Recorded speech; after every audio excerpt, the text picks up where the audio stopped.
Hello everyone, today I'll be talking about Roblox myths. Just a warning, I will not be talking about a lot of myths like for example the Alan River myth or Chuck Lloyd. Those I'm saving for their very own video. But that's not the point. Today I'm going to be talking about 3 myths: Smile, Juke and Noli. Starting with Smile. Smile is a non-player based myth that is rumored to have terrorized players from the years 2011 to 2013. No recent reports of players having received messages from Smile have been seen.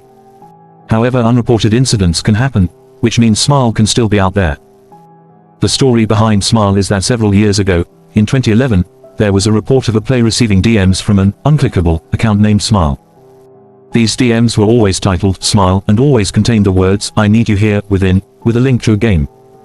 He had been harassed by these DMs for a little over a month and was growing tired of it.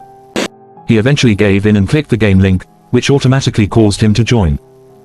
When he joined, he described it as a pitch-black, smoke-filled room, with a noticeably larger Smile, hovering at the other end and tracking his movement with its gaze. He was unable to close out of the game.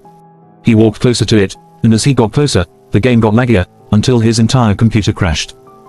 When the player rebooted his computer, his wallpaper was a screenshot of him in the game with Smile, which he couldn't change. Startled by all of this, he got in contact with hunters who documented all of this information.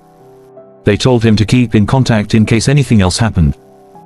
The hunter tried contacting the player 3 days later, but found the account no longer existed. The hunter, thinking it was a termination, thought nothing of it, and forgot about the player. Later, however, a friend of the player approached the hunter and informed him that the player had committed suicide and had carved a huge smile on his face, from ear to ear. His friend also reported that the player had said he had been having night terrors involving a figure with a large smile on his face. His parents reported hearing no noises from his room apart from loud laughing on the night of his suicide. About a year later, 2 hunters were both contacted by an account saying, "I need you here," from a user also by the name of Smile. They both decided this would be a good opportunity to get information on Smile, so they decided to join the game together, and they took the only screenshots of Smile ever taken. Later in the week, both hunters reported having extremely painful headaches. They both joked about it, saying it was the Smile effect getting to them. Then that night both accounts went inactive and their avatars turned black with smiles on them. These smiles matched the smile of the Smile from the screenshots these hunters took earlier that week. Then both accounts completely disappeared. A fellow hunter, who knew both the names of the vanished hunters, researched news articles that were similar to the article from the last Smile incident. The hunter then found that both hunters had committed suicide, with the same smile carved into their face as the previous victim, and with the same loud laughing coming from their rooms. Spooky, right? This is a very interesting story, but sadly there isn't much information on it. I enjoyed researching this myth and I hope the next one is just as fun. Well, now on to the next one. Juke. Juke is a well-known myth in the community, known for his game. He lives in Daventry, a black and white town that burned down several years ago. What we know about Juke is that he used to live in a town called Dravendrag with his parents. Juke was born as a happy and healthy baby, with very happy parents, though this did not last long. Juke was being bullied in school for having a girly name, which is Carol, and Juke was later diagnosed with depression. Juke's father had thrown around objects around Juke's house, killing a dog, injuring Juke and his mother just because he was having a horrible day. Juke had soon taught his classmates a lesson for bullying. It is said that Juke murdered all of them. Dravendrag was burned down several years ago. After the town burned down, Darvan helped Juke recover from the disaster, even though Darvan's mother thought that Juke was a bad influence on him. But who is Darvan and what is his relationship with Juke? Darvan is another myth who lived in downtown Daventry, rumored to be the son of Juke but mostly seen as a friend. After the fire that burned Daventry, Darvan helped Juke recover from the incident, but Darvan's mother didn't like him hanging around Juke, since he was seen as a bad influence in her eyes. It is thought that Juke writes the newspapers. This may be wrong, but I don't think so. Juke is very open towards hunters, but is closer to his friends. But overall he is polite towards everyone. Juke is a very interesting myth in my eyes. I love the myth and I have since 2019, but enough rambling, on to the next one. Noli, also known as the Lord of the Void, is depicted in many different ways, but he's more commonly seen as a pitch-black figure wearing the tragedy mask and the void star. Within the Roblox platform, Noli was known to have many abilities that weren't fond of players during his time, causing him to be banned by Roblox moderators. However, many alternate accounts owned by Noli surfaced as time continued, which also got banned.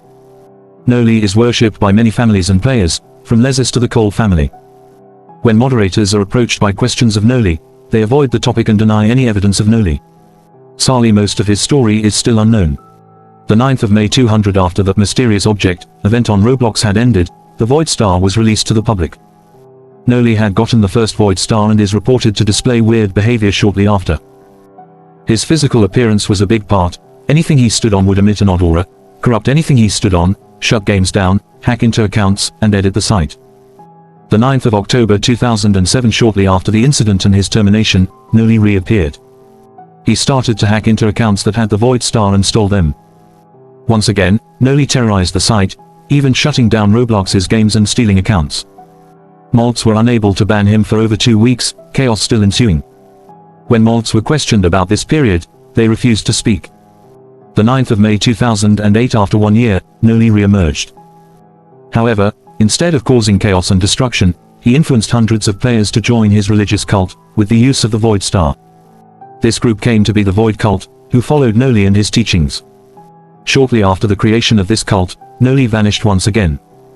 May 16, 2010. Noli revised his original account, but that came with a few strange changes. An example of said change would be his avatar picture and last seen date would all be question marks, which was a side effect of the exploit Noli used. Noli posted, "And so darkness descends," on the forums, which caused many hunters to do everything in their power to remove Noli again.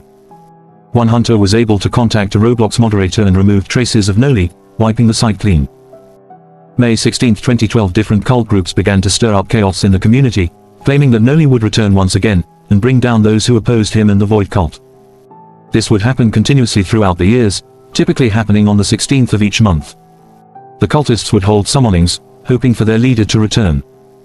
The Void cultists also harbored an extreme hatred against the myth community, believing they were the ones who caused their lord to disappear. Noli is one of the oldest myths on the platform, and it's interesting to think who is the person behind this big myth. But sadly that's something we will never know. But with that we have ran out of things to discuss. Thank you for joining me my scooters. Make sure to have a spooky night. Bye.